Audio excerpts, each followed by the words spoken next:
ठीक है, अब हम लोग शुरू करने वाले हैं क्या, त्रिकोणमिति का एक्सरसाइज 1। एग्जाम्पल हम लोग पूरे देख चुके हैं, ठीक है ना।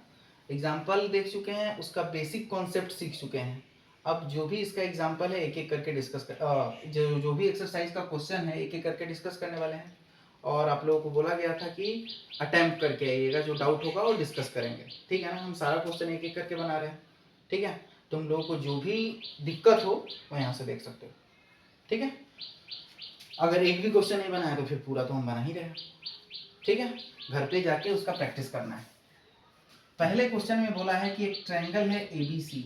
एक ट्रायंगल कौन सा है, एबीसी, जिसमें एंगल बी बराबर क्या बोला गया है, समकोण मतलब 90 डिग्री, और साइड दिया हुआ है ए बी बराबर 24 सेंटीमीटर और बी सी बराबर 7 सेंटीमीटर, ठीक है। मेरे से पूछा गया है पहला कि साइन ए का मान क्या होगा और कॉस ए का मान क्या होगा। फिर दूसरे क्वेश्चन में पूछा गया है कि साइन सी का मान क्या होगा और कॉस सी का मान क्या होगा। अब जैसे ही बोला कि त्रिभुज एबीसी में एंगल बी समकोण है 90 डिग्री है, हम सबसे पहले प्लॉट करेंगे एक त्रिभुज। सबसे पहले क्या प्लॉट करेंगे, एक त्रिभुज, ठीक है, जिसमें एंगल बी 90 डिग्री है। एंगल बी क्या है, 90 डिग्री, तो इसको हम वर्टेक्स बी ले लिए और यहाँ पे 90 डिग्री लिख दिए। 90 डिग्री के ठीक सामने वाला हो गया कर्ण। 90 डिग्री के ठीक सामने वाला क्या हो गया, कर्ण, जिसको हम एच लिख रहे हैं। बाकी दो साइड जो बचा और जिसका जो शीर्ष हुआ ए और सी, अगर मन है तो यहाँ पे ए लिख दो और यहाँ पे सी लिख दो, मन है तो इसको ए बना दो इसको सी बना दो, कोई फर्क नहीं पड़ेगा, दोनों न्यून कोण होने वाला है, ठीक है। अब ये जो क्वेश्चन लिखा हुआ है साइन ए और कॉस ए, मतलब अभी हमको सिर्फ एंगल ए के बारे में बात करना है। तो इस त्रिभुज में जो एंगल ए होगा उसके ठीक सामने वाली भुजा क्या हो जाएगी, लंब, और जो बच गया वो आधार। लेकिन किसके लिए, फॉर एंगल ए। अभी हम बात करने वाले हैं एंगल ए के बारे में, जहां पे हमको साइन ए और कॉस ए का मान पूछ रहा है, ठीक है। ए बी का लेंथ दिया हुआ है 24 सेंटीमीटर। ये ए बी जो लेंथ है ये दिया हुआ है कितना, 24 सेंटीमीटर, और BC का मान दिया हुआ है 7 सेंटीमीटर। ये BC है, इसका मान दिया हुआ है 7 सेंटीमीटर। अगर कहीं भी यूनिट सेम नहीं है तो यूनिट सेम करना होता है, बहुत बेसिक चीज है। Unit should be same, unit same होना ही चाहिए, नहीं है तो फिर सेम करेंगे अपन। लेकिन तुमको ट्रिगो के केस में कभी ऐसा नहीं मिलेगा कि यूनिट डिसिमिलर हो गया है, एक 24 सेंटीमीटर है तो दूसरा कोई और सेंटीमीटर, नहीं, सब सेंटीमीटर में ही है। मीटर रहता तो मीटर ही रहता। अब हमको बात करना है एंगल ए के बारे में, क्योंकि मेरे पास जो पहला क्वेश्चन है उसमें साइन ए और कॉस ए पूछा गया है, ठीक है। तो इस राइट एंगल ट्रायंगल में समकोण त्रिभुज में ए बी का मान पता है, BC का मान पता है, हम सबसे पहले AC का मान निकाल के बैठ जाएंगे। उससे क्या होगा, हम आसानी से साइन ए और कॉस ए निकाल पाएंगे। अगर इस एंगल ए के लिए बात हो रहा है तो इसके ठीक सामने वाली भुजा लंब हो जाएगी और जो बच गया वो आधार हो जाएगा। 90 के सामने वाला तो हमेशा कर्ण होता ही है, ठीक है। और मेरे से पूछा गया साइन ए और कॉस ए, उससे पहले हम पाइथागोरस थ्योरम लगा करके AC की लंबाई, इस त्रिभुज में AC भुजा जो है उसकी हम लंबाई फाइंड कर लेंगे। कैसे, कर्ण स्क्वायर बराबर लंब स्क्वायर और प्लस आधार स्क्वायर। इस फॉर्मूला की मदद से हम आसानी से साइड AC निकाल सकते हैं।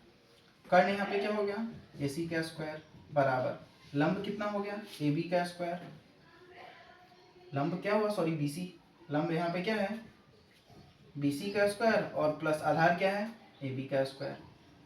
अब जो चीज गिवन है उसको प्लॉट करो, यहाँ पे रखो। BC का मान कितना दिया हुआ है, BC का मान दिया हुआ है 7, तो 7 का स्क्वायर, और प्लस AB का मान कितना दिया हुआ है 24, तो 24 का स्क्वायर। यहाँ से क्या आ जाएगा, AC का स्क्वायर, 7 का स्क्वायर होता है 49 और 24 का स्क्वायर 576। अब 49 और 576 को जोड़ दो, 576 और 49 को जोड़ेंगे तो 9 1 10 5 15 के 5, हासिल 1 7 4 11 1 12 के 2, हासिल 1 5 1 6, 625। कितना आ गया 625। AC स्क्वायर का मान आ गया 625, तो यहाँ से AC का मान क्या आ जाएगा, स्क्वायर रूट ऑफ 625। 625 किसका वर्ग होता है, 625 किसका वर्ग? 25 का। तो AC क्या आ गया मेरे पास? 25 सेंटीमीटर। अब स्क्वायर रूट निकालने आना चाहिए 625 का। जिस किसी को स्क्वायर रूट निकालने नहीं आता है फटाफट सीखते हैं 625 का स्क्वायर रूट कैसे निकालें। दो मेथड है, एक तो भाग विधि है और एक गुणनखंड विधि।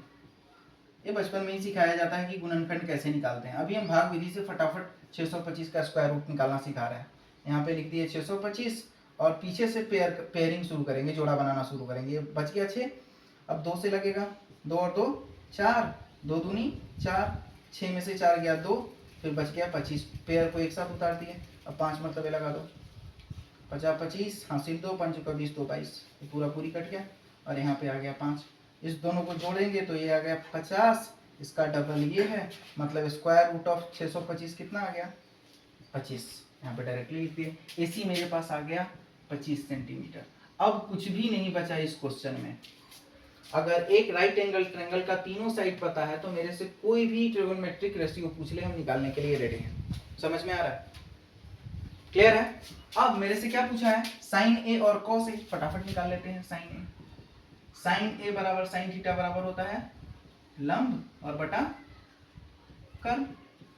लंब का मान क्या है यहाँ पे? 7 सेंटीमीटर और कर्ण का मान कितना है? 25। इतना हो गया साइन A का मान।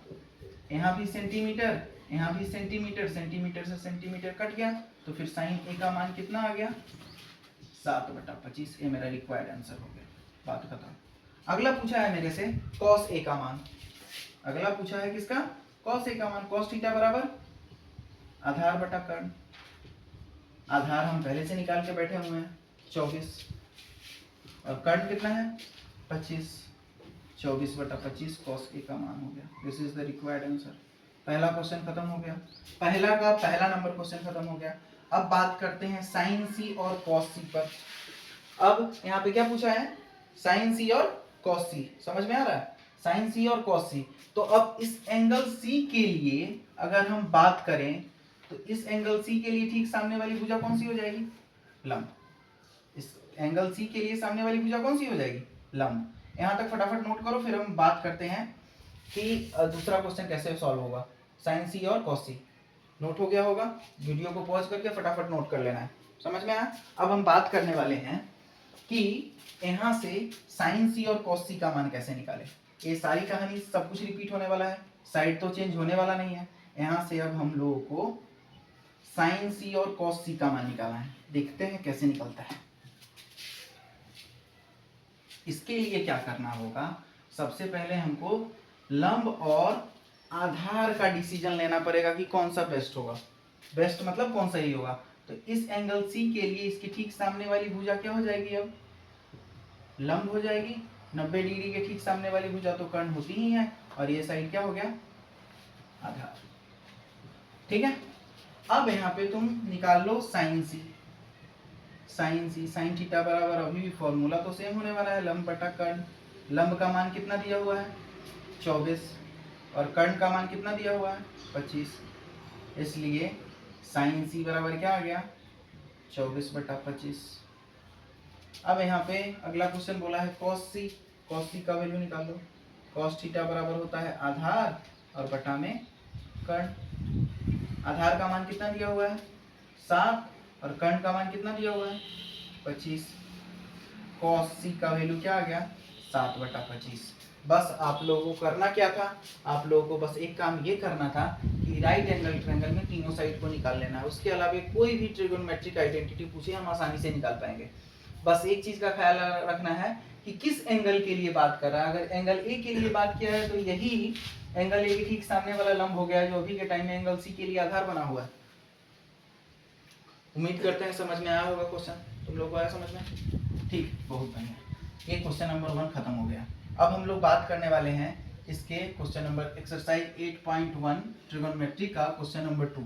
देखते हैं क्वेश्चन नंबर 2 क्या कहता है। फटाफट नोट करिए, चलते हैं क्वेश्चन नंबर 2 पे। क्वेश्चन नंबर 2 में क्या बोला गया है अभी बुक देखते हैं और आप लोगों के सामने में प्रस्तुत करते हैं क्वेश्चन नंबर 2। क्वेश्चन नंबर 2 में बोला है कि एक फिगर दिया हुआ है, फिगर 8.13। किताब के अकॉर्डिंग फिगर 8.13 यहाँ पे दिया हुआ है। ये क्वेश्चन नंबर 2 हम लोग पढ़ रहे हैं। कौन सा क्वेश्चन पढ़ रहे हैं? Question number 2 exercise 8.1। इसमें बोला गया है कि एक फिगर दिया हुआ है जो कि राइट एंगल ट्रायंगल है। नाम दिया गया है P, Q और R, जहाँ पे एंगल Q बराबर 90 डिग्री है तो ये हाइपोटेनस हो गया। हाइपोटेनस मतलब कर्ण हो गया। और ये साइड PQ दिया हुआ है 12 सेंटीमीटर और PR दिया हुआ है 13 सेंटीमीटर। ये गिवन है, ठीक है। तो मेरे से बोला गया है कि find tan P minus cot R बराबर व्हाट, ये क्वेश्चन है। और गिवन क्या है? गिवन ये है कि PQ बराबर 12 सेंटीमीटर और PR बराबर 13 सेंटीमीटर। इतना क्वेश्चन है, ये चीज गिवन है फिगर के हिसाब से। और ये मेरे से पूछा गया है कि tan P minus cot R का मान क्या होगा। इस क्वेश्चन को ऑपरेट करने के लिए सबसे पहले हम लोग एक राइट एंगल ट्रायंगल में तीनों साइड निकालेंगे। क्वेश्चन अगर राइट एंगल ट्रायंगल से आ रहा है तो सबसे पहले तीनों साइड को निकाल लो, जीवन आसान हो जाएगा, ठीक है ना। उसके बाद कुछ भी पूछे आसानी से निकाला जा सकता है। तो एक राइट एंगल ट्रायंगल में 2 साइड दिया है, तीसरा साइड नहीं निकल जाएगा। पाइथागोरस लगाओ भाई। कर्ण स्क्वायर बराबर लंब स्क्वायर और प्लस आधार स्क्वायर। अगर हम लोग बात कर रहे हैं किसके लिए? त्रिभुज PQR में। त्रिभुज PQR में इस ट्रायंगल के लिए बात कर रहे हैं, त्रिभुज PQR में। त्रिभुज PQR में तो फिर कर्ण क्या हो गया? 13 का स्क्वायर बराबर लंब 12 का स्क्वायर और प्लस आधार QR है तो QR का स्क्वायर। यहाँ से 13 का स्क्वायर कितना? 169 इक्वल टू 12 का स्क्वायर 144 और प्लस QR का स्क्वायर। अपने को QR चाहिए, QR का स्क्वायर। अब ये प्लस 144 बराबर के इधर जाएगा तो क्या हो जाएगा? माइनस 169 माइनस 144 बराबर QR का स्क्वायर। यहाँ से हम लोग QR स्क्वायर बराबर लिख सकते हैं 169 माइनस 144, 9 में से 4 गया 5 और 6 में से 4 गया 2, 25। QR स्क्वायर बराबर आ गया 25। इसलिए QR बराबर स्क्वायर रूट ऑफ 25। यहाँ से वैल्यू क्या आ गया? यहाँ से वैल्यू QR का कितना आ गया? यहाँ से QR का वैल्यू आ गया 5 सेंटीमीटर। स्क्वायर रूट से जब अगर 25 हटेगा तो क्या बचेगा? 5। QR का मान कितना आ गया? 5 सेंटीमीटर। ऐसे भी क्लास 8 में हम लोगों को पाइथागोरस ट्रिपलेट सीखना था, जिसमें 5, 12, 13, 2, 3, 4, 5 इन सब के बारे में बताया गया था कि सब पाइथागोरस ट्रिपलेट होते हैं। इसके बारे में अभी बात नहीं कर रहे हैं। अभी बस हमको सिंपल राइट एंगल ट्रायंगल में 2 साइड दिया हुआ है तो तीसरा साइड निकालने के लिए पाइथागोरस थ्योरम लगाओ, सिंपल तरीके से निकाल दो, बात हो गया खत्म। ठीक है, आ रहा है समझ में आप लोगों को? बहुत बढ़िया। अब तीनों साइड पता चल गया तो मेरे से बोला है कि सबसे पहले आप tan P निकालिए। सबसे पहले आप tan P का मान निकालिए। अब अगर एंगल P के लिए हम बात कर रहे हैं तो इसके ठीक सामने की भुजा क्या हो जाएगी? लंब। एंगल P के लिए अगर हम बात करें तो सामने की भुजा क्या हो जाएगी? लंब। मतलब इसके लिए ये लंब हो गया QR, इसके लिए लंब क्या हुआ? QR। अरे बोलो भाई। और ये तो हो गया कर्ण और ये वाला साइड हो गया आधार एंगल P के लिए। अब इसके लिए tan P का मान क्या होता है? tan थीटा बराबर होता है लंब बटा आधार। यहाँ से देख लो लंब कितना आ गया एंगल P के लिए? 5 और आधार कितना हो गया? 12। tan P का मान क्या आ गया? tan P का मान आ गया 5 बटा 12। बात खत्म। tan P निकाल के हम बैठ गए यहाँ से। अब पूछा है cot R का मान। cot R ये वाला एंगल है, इस वाले एंगल के लिए इसके ठीक सामने वाली भुजा क्या हो जाएगी? लंब। अब ये भुजा क्या हो गई? लंब। और ये भुजा क्या हो गई? आधार। और ये तो कर्ण है ही। इस वाले एंगल के लिए इसके ठीक सामने वाली भुजा अब लंब हो गई और ये आधार हो गया। और मेरे से पूछा है cot R, तो cot थीटा का फॉर्मूला हम लोग जानेंगे कि क्या होता है। tan थीटा बराबर होता है लंब बटा आधार, तो cot थीटा बराबर हो जाएगा आधार बटा लंब। यहाँ से आधार क्या हुआ, यहाँ से आधार हो रहा है 5 और लंब हो रहा है 12 और cot r का मान फाइनली मेरे पास आ गया 5/12। अब हम लोग रेडी हैं पूरा फाइनल क्वेश्चन करने के लिए। tan p का भी मान आ गया और cot r का भी मान आ गया। पकड़ में आ रहा है, tan p का भी मान आ गया और cot r का भी मान आ गया। अब क्वेश्चन के अनुसार प्रश्न से जो भी पूछा है वो निकाल दो। प्रश्न से मेरे पास पूछ रहा है tan p minus cot r। tan p का मान पहले हम निकाल के बैठ चुके हैं 5/12 माइनस cot r का मान कितना आया 5/12, दोनों सिमिलर है। कट के क्या आ गया, दोनों को घटाएंगे 5/12 माइनस 5/12 क्या आ जाएगा 0। इसलिए हम फाइनली लिखेंगे tan p minus cot r equal to 0। This is the required answer और इसका आंसर क्या आ गया 0। समझ में आया होगा उम्मीद कर रहा है। बहुत सिंपल वे है। अगर इंट्रोडक्शन अच्छे से पढ़ लिए हो और एग्जाम्पल अच्छे से बना लिए हो तो फिर क्वेश्चन में दम नहीं है। इजी वे में आसानी से सारा क्वेश्चन एक एक क्वेश्चन बनेगा, बस पैटर्न वही फॉलो होने वाला है जो एग्जाम्पल में बताया गया है। इतना मेहनत करके सब कुछ समझाया गया है। एग्जाम्पल करते जाओ, जितना एग्जाम्पल बता रहे हैं अच्छे से उसका प्रैक्टिस करो, फिर एक्सरसाइज में कोई भी दम नहीं होगा पहले चैप्टर से लेकर के लास्ट चैप्टर तक, बस ईमानदारी से पढ़ते रहना है। अब हम लोग चलने वाले हैं क्वेश्चन नंबर 3 पर। उम्मीद करते हैं यहाँ तक सब कुछ समझ में आया। अब हम लोग एनसीईआरटी की क्वेश्चन नंबर 3 पे चलेंगे जो कि एक्सरसाइज 8.1 का क्वेश्चन नंबर 3 होगा। फटाफट नोट करिए, चलते हैं क्वेश्चन नंबर 3 पे क्या बोला गया है। देखते हैं क्वेश्चन नंबर 3 में क्या बोला है। क्वेश्चन नंबर 3 फटाफट नोट करते हैं और देखते हैं कि क्या बताया गया है क्वेश्चन नंबर 3 में। क्वेश्चन नंबर 3 में बोल रहा है कि यदि sin a बराबर, यदि sin a बराबर 3/4 तो cos a और tan a का मान निकाले। cos a और tan a बराबर व्हाट, ये क्वेश्चन cos a और tan a का मान पूछ रहा है और sin a का मान दिया हुआ है। बहुत सिंपल, कल ऐसा एग्जांपल भी हम लोग कर चुके हैं। sin a का मान रेशियो में दिया हुआ है, अनुपात में दिया हुआ है, तो जो चीज गिवन हो उसको ही सबसे पहले उठाया जाता है, नियम है। तो sin a बराबर 3/4 और sin थीटा बराबर होता क्या है लंब बटा कर्ण। तो ये मेरे लिए क्या हो गया लंब और ये मेरे लिए हो गया कर्ण, ठीक है। और यहाँ पे एंगल ए के लिए बात हो रहा है तो सबसे पहले तो एक राइट एंगल ट्रायंगल बना लो, बहुत आसान हो जाएगा। अब यहाँ पर cos a और tan a का बात हो रहा है, मतलब एंगल a के लिए बात हो रहा है। तो या तो यहाँ पे एंगल a ले लो या फिर यहाँ पे एंगल a ले लो। अगर हम यहाँ पे एंगल a ले रहे हैं तो ये हो गया b और ये हो गया c, और यहाँ पे अपने मन से हम 90 डिग्री इसको लेंगे, समकोण त्रिभुज के लिए बात होता है। अब अगर एंगल a के लिए बात हो रहा है तो इसके ठीक सामने वाला क्या हो जाएगा लंब, 90 डिग्री के सामने वाला कर्ण और ये जो बच गया वो आधार। सब कुछ हम लोग एंगल ए के लिए ही बात करने वाले हैं फिलहाल। साइन ए का मान दिया हुआ है, साइन थीटा बराबर होता है लंब बटा कर्ण। अब यहाँ पे लंब क्या हो गया 3 और कर्ण क्या हो गया 4। तो यहाँ पे हम आसानी से आधार निकाल सकते हैं। यहाँ से हम लोग आसानी से क्या निकाल सकते हैं आधार। अब आधार निकालने के लिए पाइथागोरस थ्योरम लगाएंगे। कर्ण स्क्वायर बराबर लंब का स्क्वायर प्लस आधार का स्क्वायर।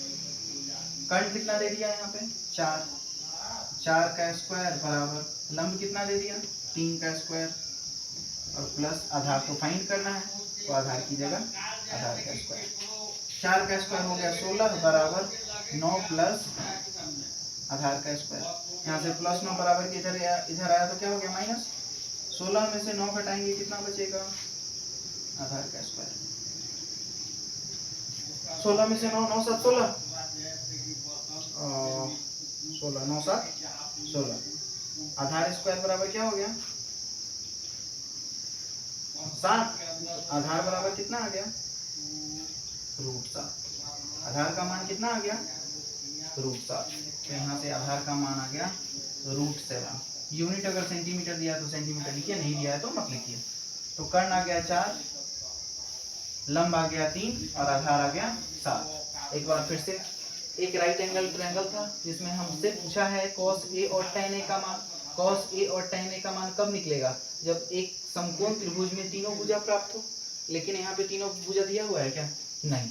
यहाँ पे क्या दिया है, हमको जो इन्फॉर्मेशन दिया गया है वो दिया गया है sin A बराबर 3/4। तो sin थीटा बराबर होता है लंब बटा कर्ण। तो यहाँ से लंब हो गया 3 और कर्ण हो गया 4। अच्छा, यहाँ पे एक कांस्टेंट के भी हम लगा सकते हैं जो जाके लास्ट में क्या हो जाएगा, कट जाएगा, जो कल इंट्रोडक्शन क्लास में बताए थे कि यहाँ पे हम 3k लगा सकते हैं, यहाँ पे हम 4k लगा सकते हैं, फाइनली ये कट ही जाएगा। ठीक है ना, यूज कर सकते हो तुम लोग। ये 3 हो गया, ये 4 हो गया। तो यहाँ से लंब आ गया क्या, 3 और कर्ण आ गया 4। हम लोग पाइथागोरस थ्योरम लगाए तो थ्योरम हुआ है कर्ण स्क्वायर बराबर लंब स्क्वायर प्लस आधार स्क्वायर। कर्ण हुआ 4, 4 का स्क्वायर बराबर लंब है 3 तो 3 का स्क्वायर प्लस आधार का स्क्वायर। आधार तो पता नहीं है। 4 का स्क्वायर 16, 3 का स्क्वायर 9, यहाँ पे माइनस कर दिए, 16 में से 9 गया 7। आधार स्क्वायर का मान आ गया 7, तो आधार का मान आ गया √7। अब यहाँ से इस राइट एंगल ट्रायंगल में तीनों साइड पता है, अब जो पूछ रहा है वो सब कुछ निकल सकता है। तो मेरे से बोला है cos A का मान, सबसे पहला क्वेश्चन है cos थीटा। cos थीटा बराबर क्या, आधार बटा कर्ण, आधार बटा कर्ण। आधार कितना है इस राइट एंगल ट्रायंगल में, √7। कर्ण कितना है, 4। This is the required answer. इसलिए cos A बराबर क्या हो गया, √7/4, √7/4। और अगला पूछा है tan A। tan थीटा बराबर क्या होता है, लंब बटा आधार। यहाँ से हम आसानी से देख पा रहे हैं कि लंब है 3 और आधार कितना है, √7। रिक्वायर्ड आंसर क्या हो गया, tan A बराबर हो गया 3/√7। ये आपका आंसर रेडी है, ये आपका आंसर रेडी है। आंसर क्रॉस चेक करो। तो उम्मीद करते हैं कि ये क्वेश्चन आसानी से समझ में आया होगा। Question number 3। अब हम लोग बात करने वाले हैं क्वेश्चन नंबर 4 पर। देखते हैं क्वेश्चन नंबर 4 क्या बोला है। अब हम लोग चलने वाले हैं क्वेश्चन नंबर 4 बनाने। यहाँ तक नोट करिए फटाफट। अब देखते हैं क्वेश्चन नंबर 4 क्या बोला है। सब कुछ आसानी से समझ में आएगा अगर इंट्रोडक्शन क्लास को अच्छे से आप पढ़े हैं और जो निर्देश दिया गया था उसका पालन कर रहे हैं तो सब कुछ आसानी से समझ में आएगा। एग्जाम्पल नंबर एक्सरसाइज क्वेश्चन का क्वेश्चन नंबर 4 क्या बोला है। क्वेश्चन नंबर 4 में ये बोला जा रहा है कि यदि 15 cot A बराबर 8 है, ये चीज गिवन है कि 15 cot A बराबर 8 है, तो sin A बराबर व्हाट और sec A बराबर व्हाट, इन दोनों का मान। और 15 cot A बराबर 8 दिया हुआ है, ये चीज गिवन है। और मेरे से पूछा जा रहा है कि sin A का मान क्या होगा और sec A का मान क्या होगा। ठीक है, इसके लिए अब हम क्या करने वाले हैं, यहाँ से इसको जो चीज गिवन है उसको ही डिकोड करेंगे। दिया गया है, यहाँ पे लिखना ऐसे शुरू करना है कि दिया गया है कि 15 cot A बराबर 8। तो यहाँ से हम cot A का मान निकाल सकते हैं कितना, 8/15।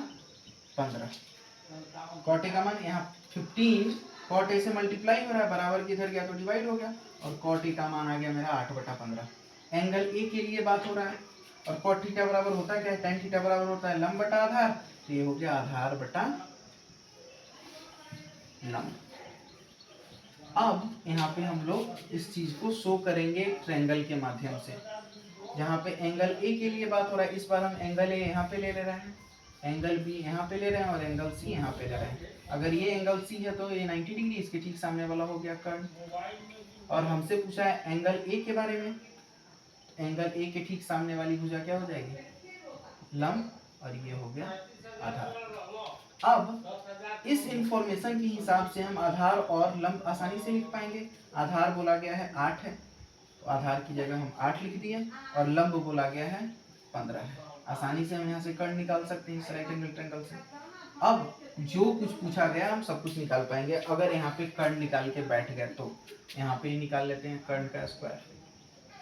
कर्ण का स्क्वायर बराबर लंब का स्क्वायर और प्लस आधार का स्क्वायर।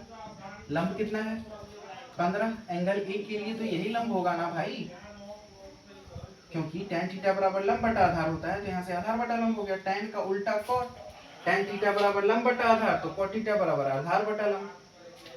अब यहाँ से लंब का मान कितना आ गया 15, तो यहाँ पे 15 का स्क्वायर और प्लस आधार का मान कितना है 8, तो 8 का स्क्वायर। 15 का स्क्वायर होता है 225 और प्लस 8 का स्क्वायर होता है 64।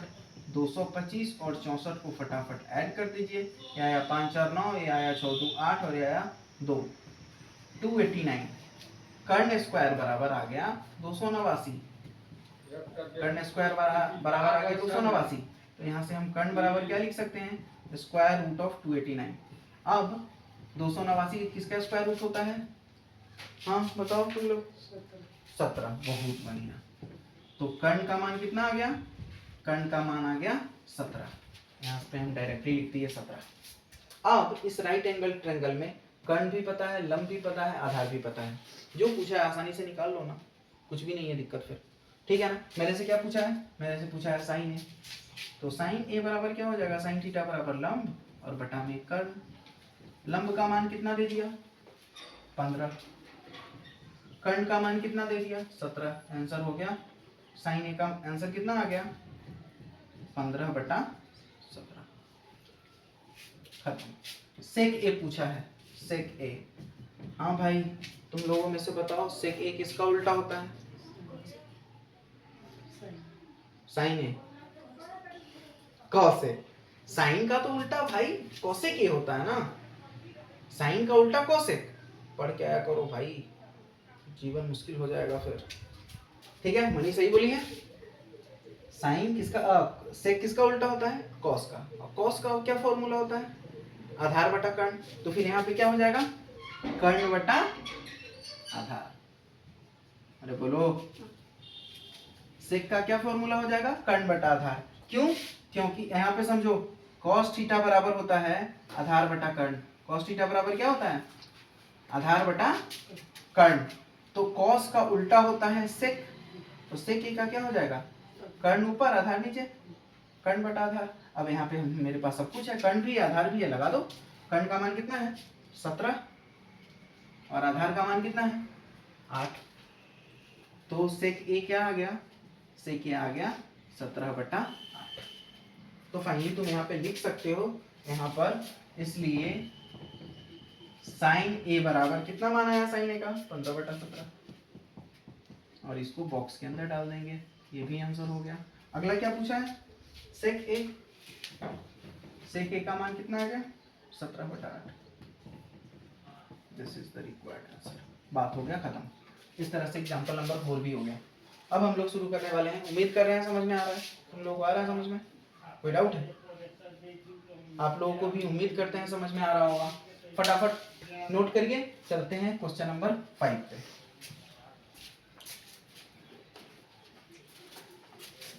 क्वेश्चन नंबर 5 में क्या बोला है, आइए देखते हैं। सबका पैटर्न एक जैसा है, अगर एग्जाम्पल को आप लोग अच्छे से बना लिए हैं तो फिर एक्सरसाइज के क्वेश्चन में कुछ भी दम नहीं है। देखते हैं क्वेश्चन नंबर 5 में क्या बोला गया है।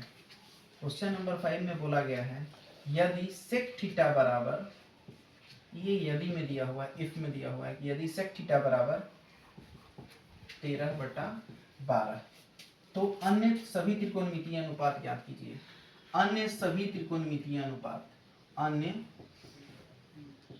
त्रिकोणमितीय अनुपात बोल रहा है, तो और कौन कौन सा त्रिकोणमितीय अनुपात होता है, हम लोग पढ़ चुके हैं, sign A, cos A, tan ए, और फिर इन तीनों का रेसिप्रोकल, साइन का रेसिप्रोकल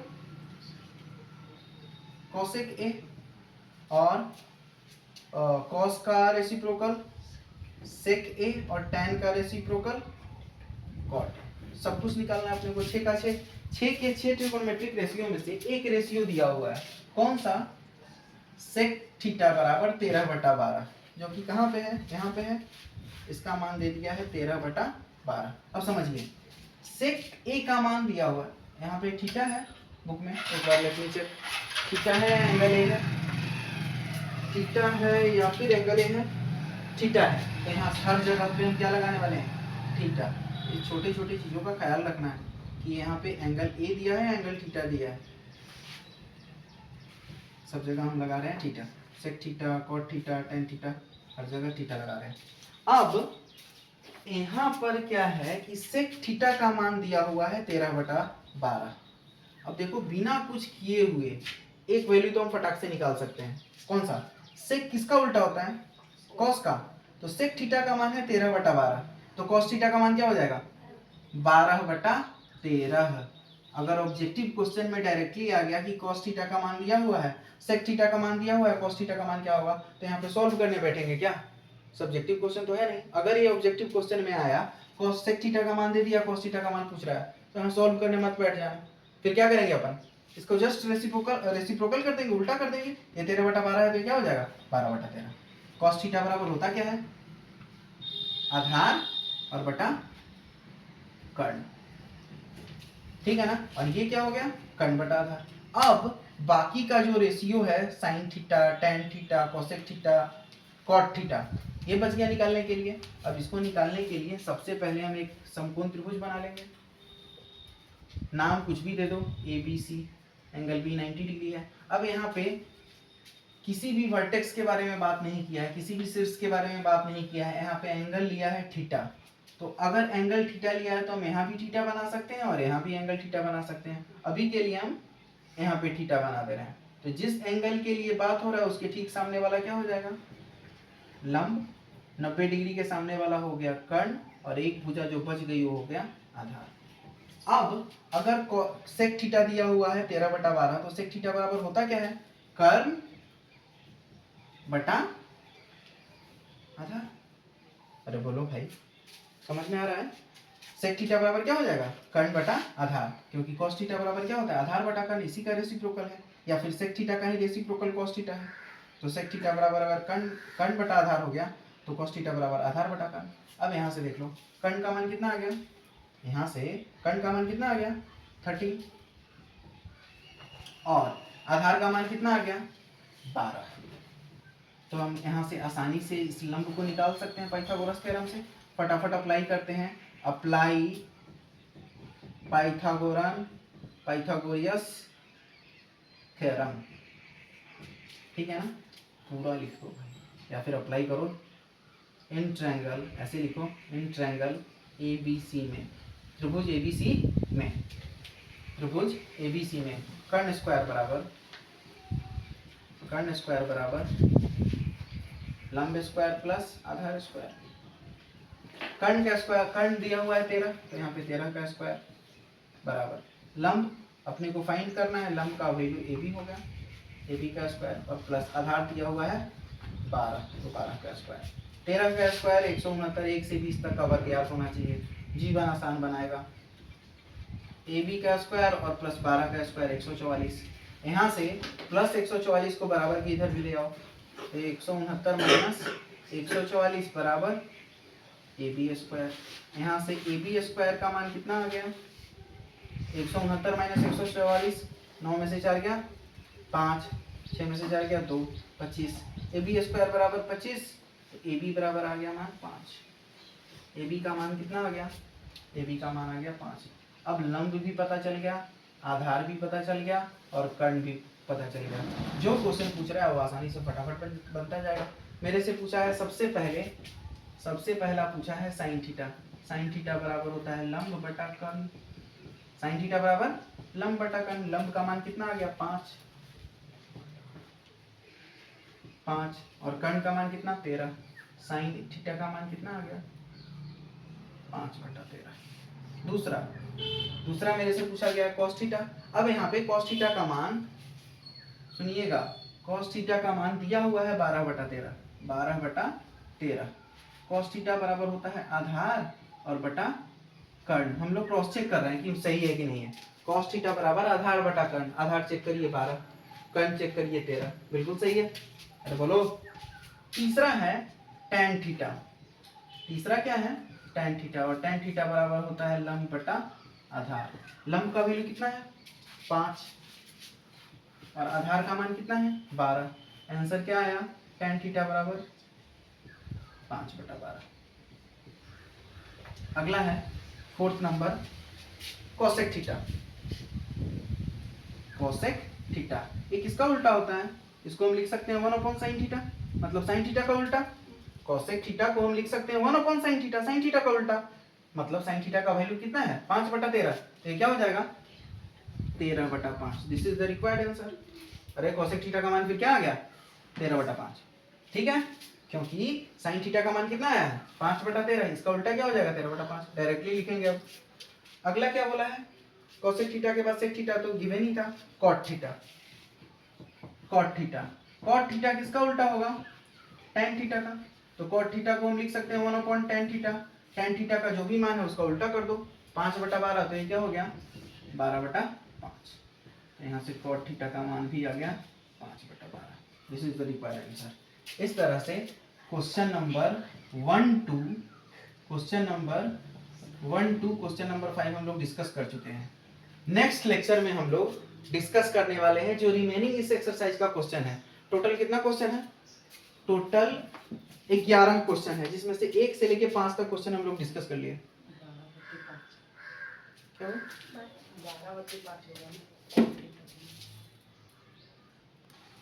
ठीक, यहाँ से tan थीटा का मान कितना है 5/12। अरे बोल ना, तो फिर cot थीटा का मान क्या आ जाएगा 12/5। अब चेक कर लेते हैं। tan थीटा बराबर होता है लंब बटा आधार, तो ये हो गया आधार बटा लंब। आधार कितना है 12 और लंब कितना है 5, तो यहाँ से cot थीटा का मान 12/5 आ गया। ठीक है, अब क्वेश्चन नंबर 1 2 5 हम लोग डिस्कस कर चुके हैं। इस एक्सरसाइज में टोटल 11 क्वेश्चन है। कल हम लोग इससे आगे कहानी को बढ़ाएंगे, मतलब क्वेश्चन नंबर 6 टू लेकर क्वेश्चन नंबर 11 तक कल डिस्कस करने वाले हैं। आज क्या करना है आप लोगों को, एक question number 1 to question number 5 घर पे जाके इसका प्रैक्टिस करना है। ठीक है ना, जो भी रिमेनिंग क्वेश्चन बच गया इस एक्सरसाइज का वो कल डिस्कस करेंगे, और उसके अगले दिन नेक्स्ट एक्सरसाइज का इंट्रोडक्शन शुरू करने वाले हैं। समझ में आ रहा है? ठीक है ना, और कोई डाउट है आप लोगों को? कोई अगर डाउट हो तो प्लीज़ कमेंट करिए कि हमको ये चीज़ नहीं समझ में आ रहा है, उस पर पूरा कोशिश किया जाएगा उसका सॉल्यूशन देने का। और मेहनत करिए, घर पे ईमानदारी से पढ़िए, सब कुछ अच्छे से सक्सेसफुल होने वाला है। आपका एग्ज़ाम बहुत अच्छा जाएगा, आप जीवन में बहुत अच्छा करिएगा। Thank you.